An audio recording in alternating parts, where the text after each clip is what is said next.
Hello students, I am Aarti and I heartily welcome you all to my YouTube channel Aarti Education World।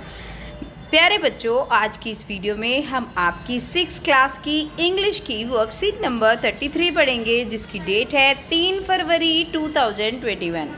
Students, आज जो आपकी worksheet आई है ये जो हमने पोम पढ़ी थी वोकेशन, उसके बारे में है।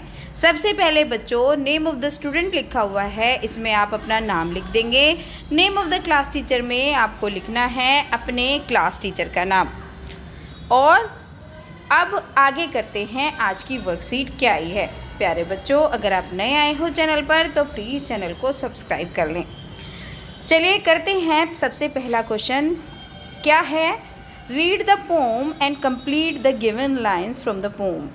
आपको ये पोम पढ़नी है और इसकी जो लाइन्स हैं वो कंप्लीट करनी है। मतलब जो ये है इसके आगे जो भी बुक में दिया गया है उससे बुक से लेके आपको पढ़ना है। और बच्चों, मैंने आपको बताया था कि पोएम को पोम बोला करो। आपने बोलना शुरू किया या नहीं किया? अगर नहीं किया तो करा करो, ठीक है। चलिए कर लेते हैं इसका पहला क्वेश्चन, इन सबको कंप्लीट। देखो, जो आपका सबसे पहला है, आई विश आई वर अ होकर। ऐसी इच्छा है मेरी, मैं होकर होता, जब वो बच्चा बोलता है पोम में। और आगे आपको यहाँ पर ये लिखना है, spending my day in the roads crying crystal bangles. मैं एक फेरी वाला होता और रोड पर चिल्लाता हुआ बोलता हुआ जाता, ले लो पूरा दिन रोड पर बिताता। तो ये चीज़ें जो मैंने यहाँ पे लिखी है आपको यहाँ पे लिख देनी है। I wish I were a gardener. मैं ये कामना करता हूँ कि मैं एक माली होता। Digging away at the garden. ये चीज़ें आपको यहाँ पे लिख देनी है, ओके। थर्ड वाला, आई wish I were a watchman. अगर मैं वॉचमैन होता, क्या करता? Walking the street all night. और पूरी जो रात क्या करता? पूरी रात मैं स्ट्रीट पर यानी कि गलियों में घूमता, अगर मैं क्या होता? होकर होता। तो ये आपको यहाँ लिख देना है, ठीक है। समझ में आया? दोबारा से बताती हूँ, जो मैंने ये लिखा है ये लाइन हमें कंप्लीट करनी है, तो इनको यहाँ पे लिख देंगे। और ये जो आपका है ये यहाँ पे लिखेंगे और इसको आप यहाँ पे लिखेंगे, ओके। चलिए, ये हो गया आपका। अब चलते हैं सेकेंड टास्क की तरफ। जो सेकेंड क्वेश्चन है बच्चों आपका, वो हमें कंप्लीट करना है। चलिए कोशिश करते हैं करने की और इसको करते हैं खुद से। If I were a soldier. यदि मैं एक सोल्जर, अगर मैं एक सोल्जर होता तो क्या करता? I would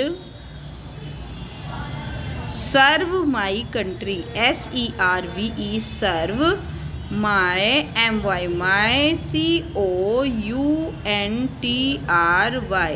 country. अगर मैं सोल्जर होता तो मैं अपनी कंट्री की सेवा करता। If I were a chef. अगर मैं एक शेफ होता तो क्या लिखना है? I could cook, COOK cook, COULD could. I could cook tasty food. अगर मैं शेफ होता तो मैं स्वादिष्ट खाना बना सकता। जब बच्चों अगर ये होता है कि अगर मैं ये होता अब मैं वो होता, तो दूसरे सेंटेंस में हम जो आपका विल या शैल या कैन होता है उसकी सेकंड फॉर्म यूज़ करते हैं, ठीक है। जैसे हमने कुड और वुड यूज़ करा। If I were an artist. अगर मैं एक कलाकार होता तो क्या करता? तो आप इसमें जो भी आर्टिस्ट के कई काम होते हैं तो आप लिख देंगे इसमें, I could paint a picture. अगर मैं आर्टिस्ट होता तो मैं एक पिक्चर को पेंट कर पाता, ठीक है। तो आप COULD कुड होता है और PAINT पेंट लिखेंगे और पिक्चर की स्पेलिंग होती है PICTURE, ठीक है। तो आप इस तरीके से इस क्वेश्चन को कर लेंगे। चलिए अब चलते हैं थर्ड क्वेश्चन की तरफ। थर्ड क्वेश्चन क्या करना है आपको? Read the stanza. आपको ये जो लाइंस दी हुई हैं इनको ध्यान से पढ़ना है। फ्रॉम द पोम, जो आपकी पोम है वोकेशन जो हमने पढ़ी उससे है, और उसमें से हमें जो स्पेस यहाँ पे दिया गया है इसमें से ढूंढ के वर्ब यहाँ पे लिखनी है, राइट। तो चलिए लिखते हैं। When at 4 in the afternoon. जब दोपहर में आफ्टरनून होते हैं। I come back from the school. तो आपको पता है वर्ब क्या होती है? वर्ब होती है हमारे जो भी काम होते हैं आना जाना, खाना पीना, सोना जगना, तो यहाँ पे क्या है, यहाँ पे कम आया है। तो आप इसको पहले वाले में जो हमारी वर्ब की कम फॉर्म आई है, आप यहाँ पे कम लिख देंगे। आगे I can see through the gate of that house, और देखना भी क्या होता है, एक वर्ब होती है, एक काम होता है, तो आप यहाँ पे लिख देंगे सी। ठीक है। सेकंड में the gardener digging the ground, तो जो डिगिंग है आपका, उसको भी वो खोदना, ये भी आपकी क्या होती है, ये भी आपकी होती है नाउन, तो आप इसमें यहाँ पे डिगिंग लिख देंगे। ठीक है। चलिए अब हम कलर चूज़ करते हुए अगला करते हैं। He does watt he likes, वो है करता है, करना और लाइक करना, ये दोनों की दोनों, और सोइल, तीनों ही आपकी क्या हैं, ये तीनों आपकी वर्ब हैं। तो यहाँ पे आप डज और यहाँ पे लाइक्स और यहाँ पे आप सोइल्स लिख देंगे। राइट, ये हो गया आपकी थर्ड लाइन में से। चलिए फोर्थ लाइन देखते हैं। His clothes with dust nobody takes him, तो इसमें कौन सी वर्ब है, इसमें है आपकी टेक्स, तो आप फोर्थ लाइन का टेक्स लिखेंगे। फिर आपकी टेक्स हो गई। अगली लाइन में आपका गेट्स, लेना और गेट्स, तो ये है, तो अगली लाइन में आप लिख देंगे गेट्स।